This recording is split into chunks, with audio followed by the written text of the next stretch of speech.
Have you seen them come up with new tactics to blend into the background? Because there's not many people on the roads and or on the streets. It's probably harder to blend in without a crowd.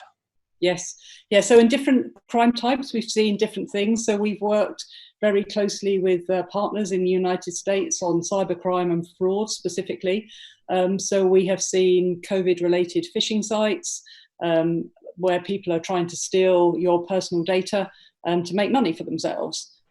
And I'm really pleased to say that between UK and US law enforcement, we've managed to get ahead of that curve. When it comes to on-street crime, things like drug dealing, we in the UK have seen them try and adapt their on-street activity.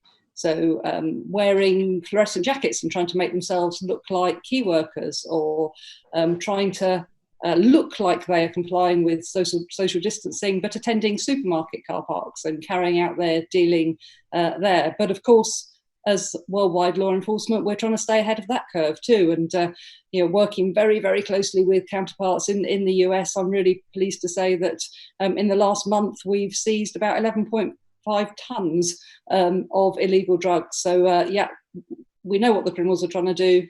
We're staying on top of them. We're keeping ahead of that curve.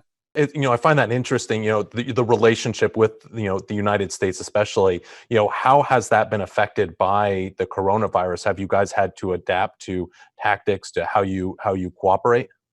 Well, you have law enforcement based here in the UK, and similarly, we have law enforcement based alongside your teams, and that work has absolutely continued. We have a very strong operational relationship where we share intelligence and we work on one another's investigations, and we've done some brilliant work together in this period on child abuse.